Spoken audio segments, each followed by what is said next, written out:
Welcome to Washington Today on C-SPAN Radio for Wednesday, April 27, 2022. Homeland Security Secretary Alejandro Mayorkas telling members of Congress we have effectively managed the border crisis, as he gets tough questions from those members about preparations for ending the Title 42 public health order, which has allowed Border Patrol to turn back migrants crossing the U.S.-Mexico border, migrants seeking asylum. President Joe Biden celebrating Russia's release of a U.S. prisoner, Marine veteran Trevor Reed. It was a prisoner swap. The U.S. released a Russian citizen serving a sentence for drug trafficking. President writing, "I heard in the voices of Trevor's parents how much they've worried about his health and missed his presence, and I was delighted to be able to share with them the good news about Trevor's freedom." Build Back Better, the social spending plan, may not be dead after all. We'll talk with a reporter with E&E News about Democratic Senator Joe Manchin's efforts to find a bipartisan compromise on an energy and climate change program package. House Republican leader Kevin McCarthy reportedly getting a standing ovation from other House Republicans as he meets with them in private for the first time since the leaked audio surfaced, where he contradicted his earlier claims that he never considered asking former President Trump to resign after the January 6, 2021 attack on the U.S. Capitol. And high praise for the late Secretary of State Madeleine Albright at her funeral service today at Washington National Cathedral. Tributes from President Joe Biden, former President Bill Clinton, and former Secretary of State Hillary Clinton. From ABC News, Homeland Security Secretary Alejandro Mayorkas faced blunt questions from lawmakers on Wednesday about how the Biden administration is handling and preparing for the eventual end of pandemic-justified border restrictions that have reduced humanitarian relief options for asylum seekers at the border. On Monday, a federal judge in Louisiana indicated he would pause the rollback of Title 42, the Trump-era policy that allowed migrants seeking asylum along the southern border to be expelled under the public health emergency authority of the Centers for Disease Control and Prevention in order to mitigate the spread of COVID-19. The CDC rescinded the policy earlier this month. It's expected to be phased out by May 23rd. It was before the federal judge announced his intent to block the rescission. That from ABC News. Secretary Mayorkas was before the House Homeland Security Committee. Some questions from ranking Republican John Katko of New York. Secretary Mayorkas, do you believe frontline agents and officers who consistently say that they are poised to lose operational control or some or all of America's southern border once Title 42 is lifted? Ranking Member Katko, it is our responsibility to maintain operational control of the border. That is what our personnel are dedicated to doing. That is what the personnel of throughout the department and I, as the Secretary, are dedicated to doing, and we will not lose operational control of the border. So I just have 1 second, please. And I wanted to preface what I was saying earlier, and I should have done it. I apologize for that. We have a limited amount of time, and I've directed all of my committee members on my side of the aisle to ask pointed questions which generally require yes or no answers. And respectfully, if you don't answer the question directly, we will interrupt you. I just want to warn you of that. So the question is simply, so your answer is you don't believe we're going to lose operational control of the border, yes or no? We will not lose operational control of the border, but Congressman, you have to allow me to answer fully the question. No, I understand what you said. You'll have your opportunity, sir. But if you don't believe we're going to lose operational control of the border, what information do you have in your possession that your frontline agents don't have? Because there's not a single person on the border today that will tell you that once Title 42 is lifted, they won't lose operational control as part of the border. So what information do you have that they don't have? The premise of your question and what you have identified as estimates of what we will encounter at the border are not estimates of what we will encounter. It is our responsibility. That was a Homeland Security document that I had that from. So what just, again, so the question is, sir, is very simple. What information do you have in your possession that your frontline agents who risk their lives every day, and some of them give their lives every day, don't have, that will tell you that you won't lose operational control to some of the border, at least when Title 42 is lifted? We have a plan. We have a plan that we have developed and that we have been preparing to execute. Your six-pillar plan? And have been implementing since September of this past year. Are you referring to your six-pillar plan? Yes. Oh, has that been implemented, or is that a proposal? That is underway in its execution. We began planning in September. Let me ask you a question. That pillar, the 6 pillars. The surge started on January 20th when President Biden took office. Why didn't you implement the 6 pillars then? Why did you wait for 14 or 16 months to implement these things? Many of these lines of effort have been underway since this administration began. And I thought you just said that they're in the way of being implemented now. And the challenge, Congressman, of migration is not a challenge that the United States faces alone. What we are experiencing is a migration challenge throughout the region, throughout the Western Hemisphere, and in fact, throughout the world. And that is why one of the pillars of the plan is to work with countries south of our border so that they manage their borders effectively. Right, okay, thank you, I understand. But the bottom line is the 6 pillars came out yesterday. Oh, And that is incorrect. It was issued April 26, 2022 memorandum. I asked that you incorporate that to the record, Mr. Chairman. Without objection, so ordered. The bottom line is the 6 pillars is something you put out yesterday to cover the fact that you guys are getting, you guys have lost operational control of many parts of the border already. More is to come. And I think I'd be straight with our folks going forward. Congressman John Katko, Republican from New York, ranking member on the House Homeland Security Committee, questioning the Homeland Security Secretary Alejandro Mayorkas.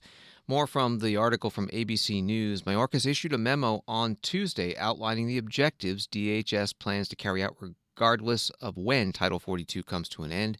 The 6-part plan explains a variety of steps the administration has already started taking to prepare for a potential surge in migration. It involves surging resources to the border, including medical supplies and personnel, speeding up case processing at CPB holding centers, working with NGOs to transition migrants from government custody to local communities, and stepping up efforts to crack down on human smuggling organizations.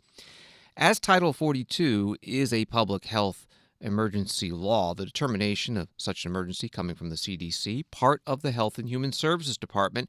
And today, HHS Secretary Javier Becerra testified before the Health Subcommittee of the House Energy and Commerce Committee. It was about his department's budget request for next year. Ranking Republican on the subcommittee, Brett Guthrie of Kentucky, asked him about immigration and Title 42. I toured the border early in the year with Dr. Burgess, and the border was overwhelmed. My focus was for this subject of this committee was the illicit fentanyl coming across the border. And we were talking to the Border Patrol, and Dr. Burgess asked the question, and he said that what if we repealed Title 42, revoked it? And he said it would go from a crisis to a catastrophe.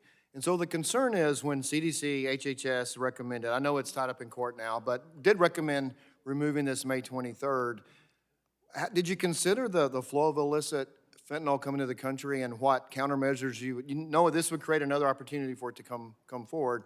What was the concern when you made that decision about fentanyl? 70% of Kentuckians who died of overdose died of illicit fentanyl. I think that's typical for most of our states. So in revoking the decision to revoke Title 42, what factors did you put into place for fentanyl or other drugs coming across our border? Congressman, first, I think we all recognize that we need to do everything when it comes to drug enforcement policy to make sure we interdict drugs that are trying to come into the country. But you're confusing health policy with migration and drug interdiction policy, because Title 42 would impact those immigrants who are actually crossing the border and not trying to clandestinely enter. They're trying to seek asylum. So when they come in, they present themselves. Therefore, if they were carrying fentanyl, we'd be able to discover. So we asked that question though of the Border Patrol, and what they said was anything that doesn't discourage people from coming, the volume continues to increase.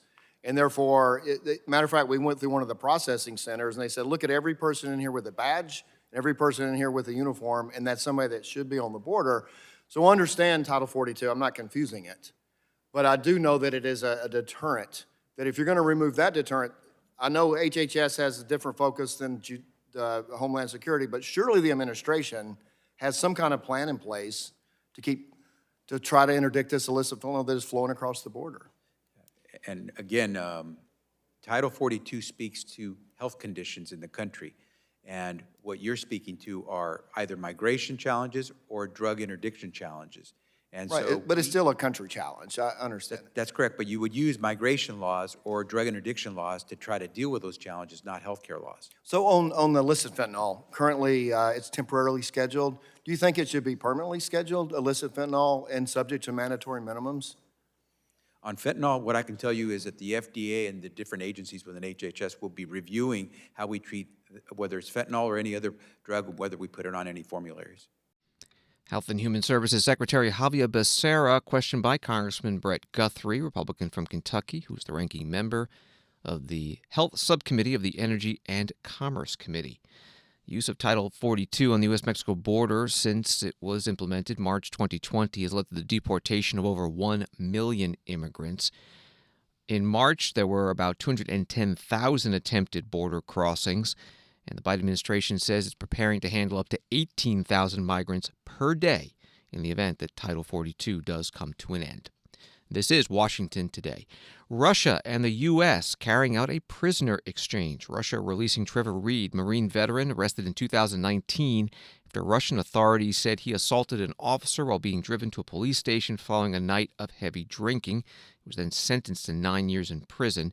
The U.S. releasing Konstantin Yaroshenko, a Russian pilot serving a 20-year federal prison sentence in the U.S. for conspiracy to smuggle cocaine into the U.S. He was arrested in Liberia in 2010 and then extradited to the U.S.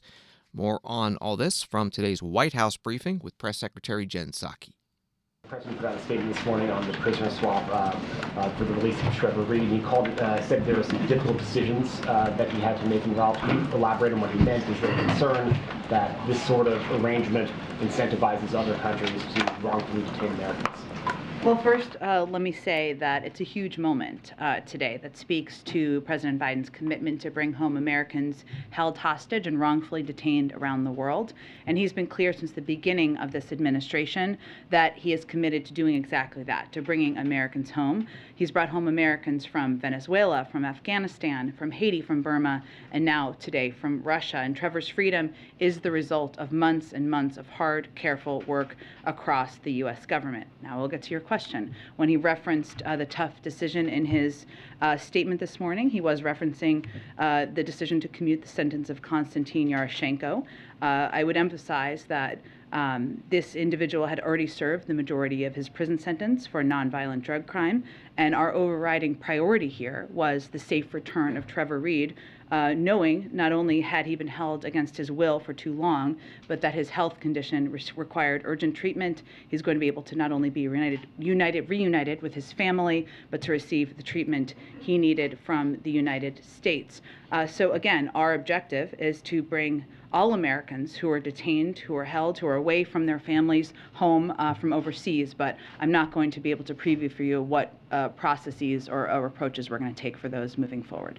White House Press Secretary Jen Psaki. President Joe Biden's statement on the release of Trevor Reed includes this: the negotiations that allowed us to bring Trevor home required difficult decisions that I do not take lightly. His safe return is a testament to the priority my administration places on bringing home Americans held hostage and wrongfully detained abroad. We won't stop until Paul Whelan and others join Trevor in the loving arms of family and friends. Paul Whelan was also once in the U.S. Marine Corps. He's from Michigan.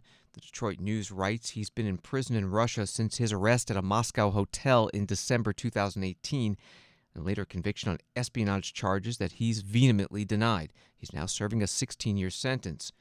On the U.S. House floor in Washington, D.C. today, a resolution calling on Russia to release him or provide evidence of his guilt. He is from the congressional district represented by Democrat Haley Stevens. I rise today as I have every day I have served in this very chamber on behalf of my constituent, Paul Whelan, who has been wrongfully detained in Russia since the end of December 2018. Throughout Mr. Whelan's detention, the Russian government has repeatedly violated his rights, denied him proper medical care, and refused to provide any evidence to substantiate the charges against him.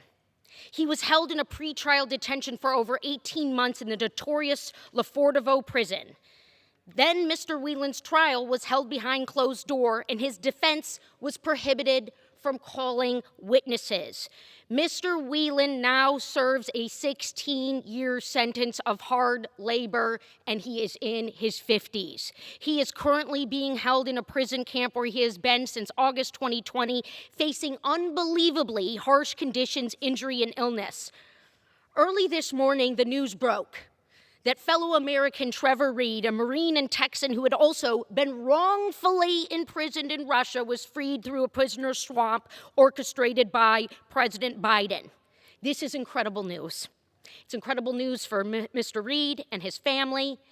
And let us say in this chamber that Paul and his family deserve to experience the same joy and relief. Paul has been in prison longer than any other detained American in Russia. He has had years stolen from him, including precious time with his aging parents and siblings. One by one, he has lost his home in Novi, his job, his ability to communicate with friends, his beloved dog Flora, and so much more. I want to see my constituent of Novi, Michigan, back home. This innocent man has had his life and his livelihood stolen from him by Vladimir Putin. Congresswoman Haley Stevens, Democrat from Michigan, on the House floor as the House passed this resolution, calling on Russia to either release Paul Whelan or provide evidence of his guilt. U.S. State Department spokesman telling CNN the case about WNBA star Brittany Griner, who's been detained in Russia since mid-February, remains a top priority. She was taken into custody after vape cartridges with cannabis oil were found in her luggage at an airport in Russia. From Associated Press, Russia cutting off natural gas to NATO members Poland and Bulgaria on Wednesday and threatened to do the same to other countries, dramatically escalating the standoff with the West over the war in Ukraine. European leaders decried the move as blackmail. U.S. is supplying a steady stream of weapons to Ukraine. Latest from the Pentagon Press Secretary John Kirby. Is there any sense after the conference in Ramstein yesterday that that the Ukrainians have enough munitions right now and artillery and everything they need to repel the Russians in the southeast, or is that still to be determined? It's an active kinetic fight there in the Donbass every single day, including this day. And as you, I think, heard when you were in Ramstein, I mean, there are real needs that the Ukrainians have to stay active in that fight. And you heard the Secretary say very clearly that we're going to be trying to meet those needs as best we can, not just from the United States, but other countries as well. That includes munitions. So what I can tell you, Phil, is that munitions continue to flow into Ukraine. That the United States is helping coordinate. That continues to flow in there, including while we were overseas just over the last couple of days, and efforts to get those munitions into Ukrainian hands will also continue going forward as they are in a very active fight. You're asking, do they have enough? I mean, I think that question is something that changes every hour, depending on their rate of consumption and what is actually going on the battlefield. So it'd be a difficult question for me to answer, here thousands of miles away at the Pentagon. All I can tell you is that we know they're expending rounds every single day of all different types and calibers. And we're doing everything we can. The flow continues to make sure that they can stay in the fight. Pentagon Press Secretary John Kirby. The United Nations Secretary General Antonio Guterres tweeting today, "I've arrived in Ukraine after visiting Moscow. We will continue our work to expand humanitarian support and secure the evacuation of civilians from conflict zones. The sooner this war ends, the better for the sake of Ukraine, Russia, and the world." You're listening to Washington Today. Jazz legend Herbie Hancock performing at the funeral service of Madeleine Albright at Washington National Cathedral. Albright served as U.S. Ambassador to the UN 1993 to 97 and then Secretary of State 1997 to 2001 to President Bill Clinton. Bill Clinton was one of the speakers today, along with former Secretary of State Hillary Clinton and current President Joe Biden. Joe Biden saying, with her goodness and grace, her humanity, and her intellect, she turned the tide of history. From that first transatlantic crossing on the SS America to landing in nations around the world in that big blue and white plane emblazoned with the words United States of America, Madeleine understood her story was America's story. Her story was America's story. She loved to speak about America as the indispensable nation. To her, the phrase was never a statement of arrogance. It was about gratitude for all this country made possible for her was a testament to her belief in the endless possibilities that only America could help unlock around the world, and her true understanding of what America power could achieve when it was united with and motivated by enduring American values. President Joe Biden at Madeleine Albright's funeral. Albright, born in Prague, Czechoslovakia, and immigrated to the United States in 1948 when she was 11 years old. Over 1,000 people in attendance at Washington National Cathedral today for the funeral, including both Democratic and Republican members of Congress and foreign leaders and diplomats. Former President Bill Clinton speaking about the final, inspiring conversation he had with the former Secretary of State. Our last conversation was 2 weeks before she passed away. And we always spent the first few minutes telling stories that we swore were true and joking with each other. And then I said, "Tell me how you're feeling." She said, "Look, I got a little problem here, but I've got a perfectly good doctor. I'm doing exactly what he tells me to do. So I'm getting good care, and whatever happens will be the best outcome I can get. Let's don't waste any time on that. The only thing that really matters is what kind of world we're going to leave to our grandchildren." I will never forget that conversation as long as I live. It was so perfectly Madeleine. Yeah, I'd like to live to be 90, 95, 100. But the thing that really matters is what's going to happen to our grandchildren's generation. Are we going to lose our freedom? Are we going to lose our democracy? Have we decided, after all, that all that matters are our differences in this fleeting life instead of what we have in common? And so Madeleine made a decision that with her last breath, she would go out with her boots on. In this case, supporting President Biden and all of America's efforts to help Ukraine. What kind of world are we going to leave to our grandchildren? That question's kind of up in the air, but not because of Madeleine Albright. Former President Bill Clinton. Former Secretary of State Hillary Clinton, also a former First Lady, spoke today as well at the funeral service, Washington National Cathedral, for former Secretary of State Madeleine Albright. Hillary Clinton describing what it was like from the vantage point of being the First Lady, watching Madeleine Albright perform the duties of her office expertly, and also having a little fun. Now, it's been said that I urged my husband to nominate her as our first female Secretary of State. Unlike much that's said, this story is true. And I was thrilled when he agreed. When dictators dragged their feet or ambassadors filibustered, Madeleine never hesitated to speak up. And just in case they didn't get the message, she would put on a snail pin to signal her impatience. A dozen times a day, she would ask her team, "What's next?" turning her boundless energy and intellect to yet another crucial global challenge. She was irrepressible, wickedly funny, very stylish, and always ready for a laugh. She brought the same energy to her friendships as she did to her diplomacy. Yes, it's true. She did teach the foreign minister of Botswana the Macarena at a UN Security Council meeting and snuck off early from an official event to do the tango in Buenos Aires.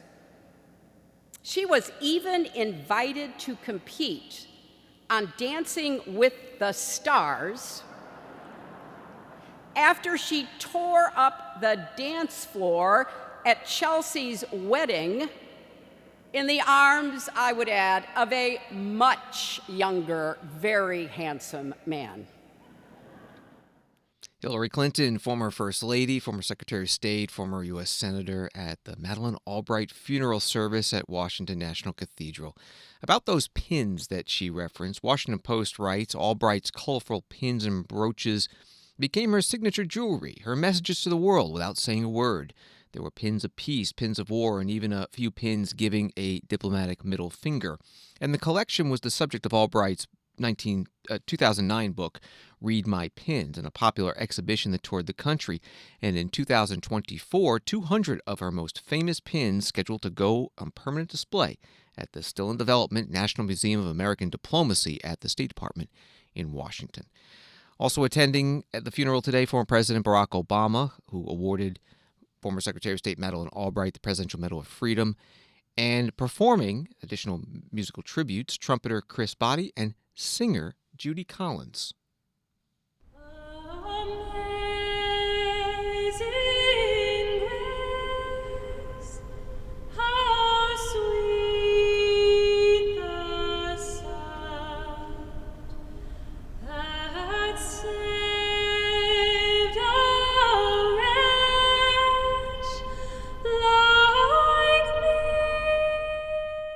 Judy Collins at today's funeral service. You can find the full service archived at our website, cspan.org. Washington Today continues in a minute. Book TV, every Sunday on C-SPAN 2, features leading authors discussing their latest nonfiction books. Live at noon Eastern on In Depth, Fox Business host Lawrence Kudlow takes your calls on Wall Street, the U.S. economy, and taxes. He's the author of several books, including Insanity Once More, The Rising Tide, and most recently, JFK and the Reagan Revolution, A Secret History of American Prosperity.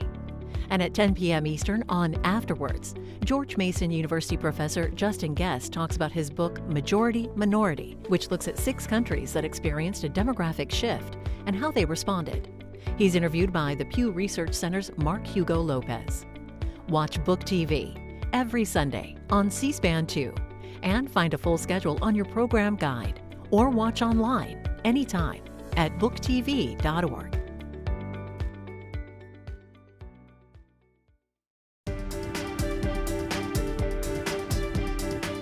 Welcome back to Washington Today, available as a podcast on the free C-SPAN Now mobile video app and wherever you get your podcasts. From CBS News, Dr. Anthony Fauci, the president's chief medical advisor and the director of the National Institute of Allergy and Infectious Diseases, has decided not to attend the upcoming White House Correspondents' Dinner after making a personal assessment about the risk of COVID-19. He spoke to CBS News earlier Wednesday. A response to this from the White House Press Secretary Jen Psaki, including what the president's plans are. Go, Jen. Thanks, Jen. Dr. Fauci said that he's not going to the White House Correspondents' Dinner, citing COVID concerns. Obviously, he's the president's chief medical advisor. As far as we know, the president is still planning to attend. How should people understand Dr. Fauci's decision versus the president's decision? And is there any concern that the president would be seen as not following the science in some way? Well, first, I would note and respect everyone's privacy, including Dr. Fauci's, as much as he's very much a public figure. But as you all know, he can speak for himself and his decisions. And every individual will make their own decisions about whether they attend this event, other events, whether they wear a mask at it or not. Obviously, the White House Correspondents Association is requiring same-day testing. That's a decision they have made. The president outlined, as you all know, a 100-page plan in March intended to position us to go back to our more normal routines. But in that requires making risk assessments and decisions about what you're going to do and what you're going to attend and be a part of, as we all do every day. Today, the president felt it was very important to be at and speak at the memorial service for a diplomatic icon, Secretary Madeleine Albright. He made the decision to do that despite the fact that there were hundreds, if not thousands, of people there. He has made the decision he wants to attend in a safe way the White House Correspondents' Dinner to showcase his support for the free press, for the work of all of you, for the work of your colleagues around the world, to not only share accurate information about COVID, but also report on the war in Ukraine, and all of the work that happens every single day. That does stand in stark contrast to his predecessor, who not only questioned the legitimacy of the press on a nearly daily basis, but also never attended the dinner, I don't believe. So he felt that was important and made a risk assessment to do that in consultation with his doctors and healthcare team. I would note that we also take additional precautions and steps. I would expect that he may wear a mask when he's not speaking. I'll wear a mask when I'm at the dinner in all likelihood. And we also took steps, including the fact that he's not attending for the eating portion of the dinner, and he'll be there for the program, which includes a number of speakers, the presentation of scholarships, as you know, and of course, his speaking and his roasting, where he will be on the menu, as he likes to say, when Trevor Noah is speaking. So, just like anything, it's a risk assessment and a decision he made on a personal basis. The White House Press Secretary Jen Psaki taking reporters' questions in the White House briefing room. That White House Correspondents Association dinner is requiring guests to be fully vaccinated and present proof of a negative same-day antigen test before attending. C-SPAN's coverage of the dinner begins on cspan.org and the C-SPAN Now video app on Saturday, 6 p.m. Eastern. You'll be able to watch celebrities, journalists, and other guests walk the red carpet as they arrive. Our C-SPAN TV coverage begins at 8 p.m. Eastern. We'll have sights and sounds from inside the ballroom, highlights from past dinners as we wait for the speaking program to begin shortly after 9 p.m. Eastern, and that's when C-SPAN Radio will also pick this up. Live coverage of Trevor Noah, the entertainment, and President Biden's remarks. Again, it's on C-SPAN Television, cspan.org, C-SPAN Now video app, C-SPAN Radio, and many of the C-SPAN social media accounts, including YouTube, Twitter, and Facebook. An article at E&E News begins, Democrats aren't giving up on a reconciliation package despite a new round of bipartisan talks led by Senator Joe Manchin that threatened to complicate a Build Back Better revival. The Senate Energy and Natural Resources chair gathered a group of lawmakers Monday for a preliminary discussion about a bipartisan climate and energy policy package. We'll talk with the reporter who wrote that story in just a moment. But first, Senator Manchin, Democrat from West Virginia, answers a question Tuesday about the fate of Build Back Better. That's the name given to President Biden's multi-trillion-dollar initial social spending plan proposal. There's a lot of talk over the recess about this revival of Build Back Better. There's not a Build Back Better revival. There's not. I mean, public policy, these major social changes should go through the process. That's what the process is for. And that's why the Senate is what it is. You have to build consensus. And it should basically go through a committee hearing, have people come in speaking for or against, and have a markup, make changes to make it better, and then see where we go from then. And if you think you need reconciliation because you got a great piece of legislation, but people are playing politics with it, that's another. We never even had that yet. We haven't had hearings on any of these things. So you might support reconciliation, but you would want to see hearings. Reconciliation should be used for financial. And financial means we have to get our financial house in order. You have runaway inflation. That should be the first and foremost thing on our mind. It's hurting every day. Everybody in America is getting hit by this. It's just it's a tax, and no way to camouflage that. But we're not doing that at all. So we should be changing our tax code to make it fair and equitable, and everybody pay, no matter how rich you are. Everyone participates in this government. Senator Joe Manchin on Capitol Hill on Tuesday. Joining us now with more on what's been happening with Build Back Better, or pieces of it, E&E News reporter Nick Sobczyk. The headline on your article refers to Manchin's bipartisan energy gambit. What is he up to? Well, thanks for having me. Senator Manchin gathered a group of senators and one member of the House on Monday for a discussion about sort of what's possible on energy and climate change in some kind of bipartisan package. Obviously, he in December was the one that sort of ended Democrats' hopes of their Build Back Better Act. And, there's still some continued discussion about a party line bill. But these new talks are sort of an effort to see what's possible in this political moment where you have high energy prices, spurred on by the Russian invasion of Ukraine, and Democrats essentially desperate to get anything done on climate change before the midterms. What would a compromise look like? Have we gotten any indication of the details? Not really. I think it's a little bit unclear exactly what would be on the table.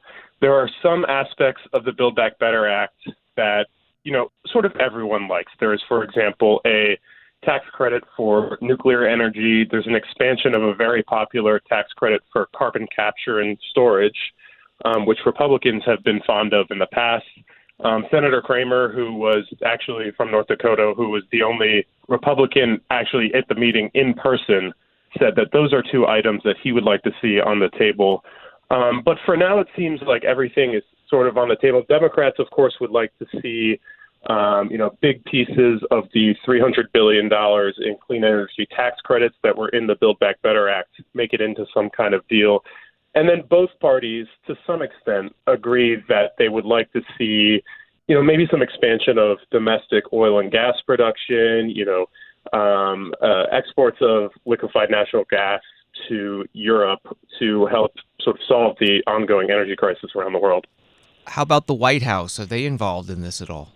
They are not for now. White House Press Secretary Jen Psaki sort of said that they are watching closely, and I think they're taking a wait-and-see approach. I think this is still very early in this effort. And the Senate Majority Leader Chuck Schumer, who would be bringing anything to the floor, has he had conversations? So he actually met with Senator Manchin yesterday, and they discussed a different topic slightly, a potential party line bill that would fight inflation and raise taxes on the wealthy and on corporations. But it's a little unclear sort of where he might stand on a bipartisan effort and whether he will get involved actively in those talks, at any time soon. We're talking with Nick Sobczyk from E&E News. There's a great line in your article from Senator Kevin Kramer, Republican, North Dakota. The question doesn't become so much about whether there's something that can attract 10 Republicans as much as there's something that can attract 10 Republicans that doesn't scare away 10 Democrats. How is this going to proceed? Well, we will see. I think this group will meet again, potentially. If there is going to be any kind of deal, they'll meet again. And then they'll start putting something together. I think Senator Kramer said this as well, and I think there's consensus on this point that they need to do something quickly. The midterm season is coming up, and it's going to be difficult. Congress is sort of the only place where 6 months is a very, very short amount of time. So there's not much time remaining in this Congress. And the midterm season is going to be distracting. So I think if something comes together, it may come together quickly, but we will see. Nick Sobczyk writes for E&E News. Find his stories at eenews.net and on Twitter at Nick_Sobczyk, SOBCZYK. Thank you very much. Thanks so much for having me. On Wall Street today, the Dow up 61, NASDAQ down 1, S&P up 8. NBC News reports in a private meeting on Wednesday, top loyalists to Donald Trump tangled with House Republican leaders Kevin McCarthy and Steve Scalise over leaked post-January 6th audio of the two criticizing far-right lawmakers for inciting violence against other lawmakers. The article goes on, despite the explosive new audio, McCarthy remains in the good graces of most House Republicans and for now does not appear to have imperiled his bid to become the next House Speaker, assuming Republicans take control of the chamber. House Republicans leaving the closed-door meeting said McCarthy addressed the leaked tapes in his opening remarks, saying the GOP needs to move forward and lead on issues Americans care about, including border security and inflation. McCarthy then received a standing ovation, lawmakers said. That from NBC News. Outside the building where the closed meeting was held, some reaction from members stopping by the cameras. First, Andrew Clyde, Republican from Georgia. Congressman Clyde, can you talk about what McCarthy talked about in there? What you guys really need to do is focus on the issues that America cares about, and that's things like inflation, border security, increasing crime. All of that stuff is what you guys need to focus on. If you don't do that, you're doing a disservice to the American people. Did he talk about in there? Also speaking to reporters outside that closed meeting, Congresswoman Maria Salazar, Republican from Florida. So don't you feel responsible that what you guys are covering is not what the American people need to hear? Why don't we ask Madam Speaker, what did she know? We No asked. one is that. No, But you are we- not we asking, were Madam lied. Speaker, what she knew before that event. You see, now everyone left because you guys don't want to hear what I'm saying, but I'm one of you. So I know exactly what you need to do, and you're just not doing it. Well, we asked Tell me. Leader McCarthy what he said on January 6th, and they lied to us. And then there's audio. You know, they lied. People changed their mind. Things happened. But I'm not saying that January 6th what happened was despicable. You cannot be storming any buildings, much less the Capitol. But then why don't we move forward? And why don't we start thinking what's happening right now? But no, the media doesn't want to do that because it's not convenient. It doesn't produce headlines. So to talk about what you guys talked about in there, you talked about the border, you talked about inflation. We talked about what's happening in this country. That's what we did. You know, this week, the Dems who have the majority, they could be presenting different types of laws to lower the price of gas, to take care of inflation. You know, the border for us, the Browns, the border is the major problem. It's giving us a horrible name. We got to fix this. But no one's talking about it because it's not convenient. You know, because the editors and the people who are running the networks just do not like that type of headline. And, you know, that's a very big disservice to this country. Congresswoman Maria Salazar, Republican from Florida, speaking with reporters outside the building where the meeting of the House Republicans took place. She referred to I'm One of You. She's a former TV journalist. House Democratic Caucus Chair Hakeem Jeffries from New York during a news conference in the U.S. Capitol building also asked about the leaked audio from House Republican leader Kevin McCarthy. The audio tape was recorded after the January 6, 2021 attack on the U.S. Capitol. And before the leak, McCarthy denying that he had contemplated asking former President Trump to resign rather than being removed from office by Congress through the impeachment process. And then the audio showing that, in fact, he did contemplate that. Here's the question to Congressman Hakeem Jeffries. What do you make of the McCarthy tapes that we're hearing about his comments in the aftermath of January 6th and his defense of those now, that he was just playing through scenarios of, you know, what Trump should do? I'm tempted to yield to our Vice Chair, Pete Aguilar. But I'll simply say, the radical right playbook is simple. It's not complicated. It's in our face each and every day. It's a 5-point playbook. Number 1, lie. Number 2, lie. Number 3, lie. Number 4, lie. Number 5, lie again. That's the radical right playbook. Lie about COVID. Lie about the economy. Lie about the election. Lie about Democrats. Lie about the border. Lie and lie again. And so the American people will have a clear choice to make in terms of the contrast between what Democrats are all about, delivering real results for the people, and a group of folks who lie with impunity, facts don't matter, hypocrisy is not a constraint to their behavior, and they think that shamelessness is a superpower. Congressman Hakeem Jeffries, Democrat from New York, the House Democratic Caucus chair at a news conference today. Former President Donald Trump starting an appeal of the New York State judge's ruling holding him in contempt and fining him $10,000 every day that he doesn't comply with the state attorney general's subpoena for documents and testimony. That investigation, part of a civil investigation into alleged fraud at Donald Trump's company. A ceremony at the White House today for teachers from all over the United States recognizes the best in their profession, Teachers of the Year, including the one chosen as the National Teacher of the Year by the Council of Chief State School Officers. He is Kurt Russell, history teacher from Ohio. President Biden was there, along with the Education Secretary Miguel Cardona and First Lady Jill Biden, who is a teacher herself. Today, all of you ring your own bell, pulling each person you teach into a harmony that never ends. Right now, someone out there is a better thinker, because of you. Someone is standing a little taller because you helped her find the confidence that she needed. Someone is working a little harder because you pushed him to try. Someone is a little kinder because you showed her what that meant. And someone is braver because you helped him find his courage. Never stop ringing that bell.